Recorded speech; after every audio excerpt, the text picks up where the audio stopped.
రాజధానిలో అయినటువంటి మందడ గ్రామంలో ఏర్పాటు చేసిన ఏదైతే సభ ఉందో ఇక సభలో మంత్రి ఎదుటే ఒక రైతు హఠన్మరణం ఆ నేపథ్యంలో తర్వాత చూసిన పరిణామాలు చూస్తుంటే ఒక రాజకీయంగా చాలా కూడా చర్చ అయితే కొనసాగుతుంది.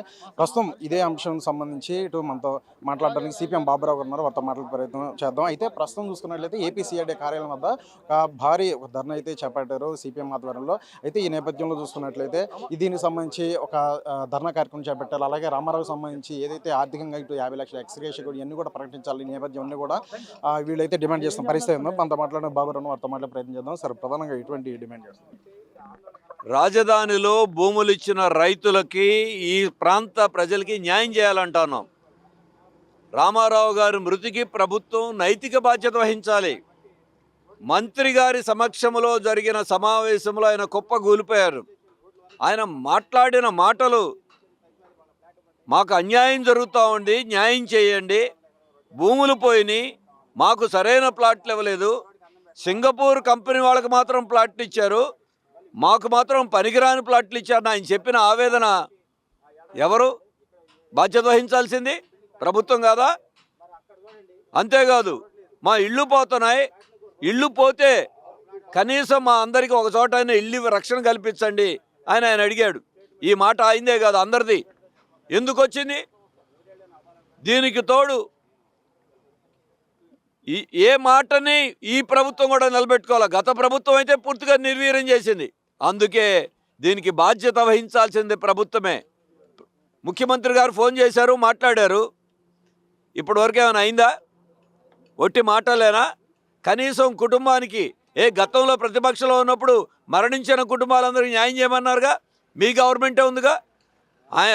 వారికి న్యాయం జరగాలి, కుటుంబాలకి న్యాయం జరగడం కాదు, రైతులందరికీ కూడా న్యాయం జరగాలి.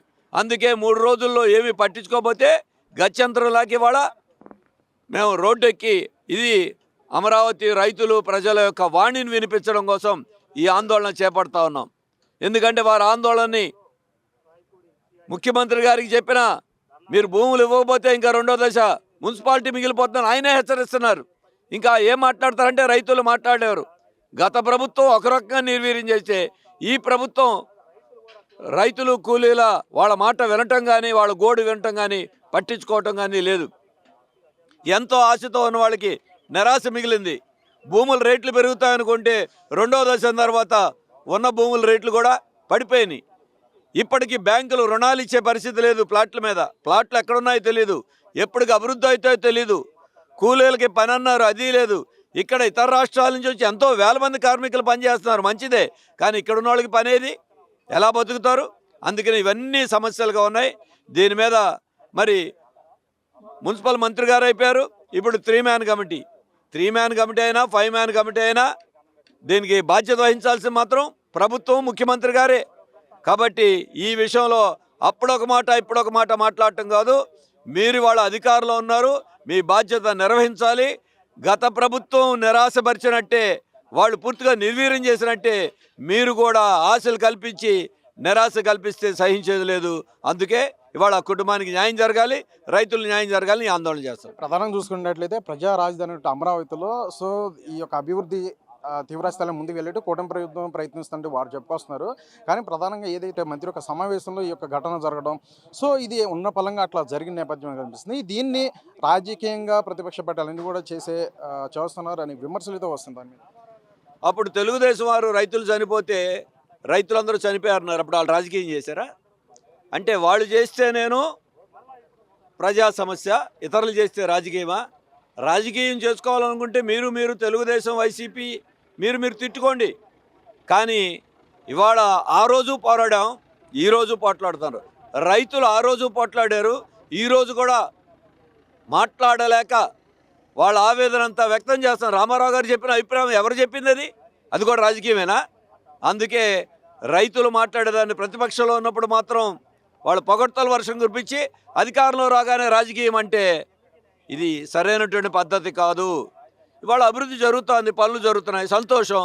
ఎప్పటికీ 11 ఏళ్ల తర్వాత రైతుల ప్లాట్లకి ఇవాల్టి వరకు ఎక్కడైనా ప్లాట్లకి రోడ్లు వేసి వాళ్ళ ప్లాట్లు అప్పచెప్పారా? ఎక్కడున్నాయి రైతులకు తెలుసా? దాని మీద ఎవరైనా ఇళ్ల నిర్మాణానికి అవకాశం ఉందా? 11 ఏళ్ల తర్వాత. అంతకుముందు 5 ఏళ్ళు మీరే ఉన్నారు. మధ్యలో వైసీపీ వచ్చింది, ఇవాళ మళ్ళీ 18 2 ఏళ్ళు గడుస్తుంది, దగ్గర పడతా ఉంది. మరి అందుకనే మీరు మాటలు చెప్పడం కాదు, అభివృద్ధి అంటే ఈ అభివృద్ధి ఫలాలు అమరావతిలో ఉన్న రైతులకి కూలీలకి చెందాలి. అభివృద్ధి ఫలాలు రాజకీయ నాయకులకి కాంట్రాక్టర్లకి బడా కార్పొరేట్ కంపెనీలకి చేయటమే అభివృద్ధి కాదు. దీని ద్వారా సామాన్య ప్రజలకి రాష్ట్రానికి న్యాయం జరగాలి. మీరు మాత్రం అభివృద్ధి కొద్దిమందికి అందుతుంది, సామాన్యులకి భూములు ఇచ్చిన వాళ్ళకి ఇక్కడ పనులు కోల్పోయిన వాళ్ళకి మాత్రం అభివృద్ధి ఫలాలు అందట్లా. ప్రజా రాజధాని అంటే అది. ఇప్పటిదాకా మీరు కార్పొరేట్ రాజధాని నిర్మాణమే చేస్తున్నారు, ప్రజా రాజధాని అని మాటల్లో చెప్తున్నారు. అందుకే ప్రజా రాజధాని నిర్మాణం చేయాలంటే ప్రజలు చెప్పిన మాట వినండి. ఇక్కడ ఎలాగో పంచాయతీలు లేవు, మున్సిపాలిటీ లేదు, ఎన్నికలు లేవు, చెప్పే మాట వినేది లేదు. మా గోడు వినండి అని అడగటానికి 18 నెలలు పట్టింది రైతులతో మీటింగ్ వేయటానికి. ఇదేనా ప్రజా రాజధాని? ప్రజాభిప్రాయం అంటే ఇదేనా? తీరిక లేదా మీకు 18 నెలల పాటు? ఆ రోజు కలిశారుగా ప్రతిపక్షంలో ఉన్నప్పుడు, ఇవాళ ఏమైపోయింది? అందుకే రైతులకు ఆవేదనని ప్రతిబింబంగా ఈ ఆందోళన జరుగుతూ ఉంది. ఖచ్చితంగా వాళ్ళ ఆవేదనని ఆందోళన గమనించకుండా ఇదేదో రాజకీయమని మీరు కనుక దీన్ని మరుగుపరచాలని ప్రయత్నం చేస్తే దానివల్ల వచ్చే దుష్ఫలితాలు మీరే అనుభవించాల్సి వస్తుంది. ప్రధానంగా ఏ డిమాండ్ చేస్తున్నారు ఈ రామారావు యొక్క అంశం? కుటుంబానికి 50 లక్షల రూపాయల ఆర్థిక సహాయం అందించడంతో పాటుగా వారు కోరుకున్నట్టుగా రైతుల ప్లాట్ల కేటాయింపులో జరిగినటువంటి అవకతవకల్ని సరిచేయాలి, సక్రమైన చోట్ల ప్లాట్లు ఇవ్వాలి, ఇళ్ల తొలగింపు విషయంలో సరైనటువంటి పాలసీ ఉండాలి, ప్రత్యామ్నాయంగా ఇళ్ళు పోకుండా రోడ్లు వేయాలి, నిజంగా తప్పనిసరి అయిన చోట వాళ్ళకి కోరుకున్నటువంటి భూములు ఇవ్వాలి. అంతేకాకుండా వాళ్ళకి కావాల్సినటువంటి నష్టపరిహారం కూడా చెల్లించాల్సిన అవసరం ప్రభుత్వం మీద ఉంది.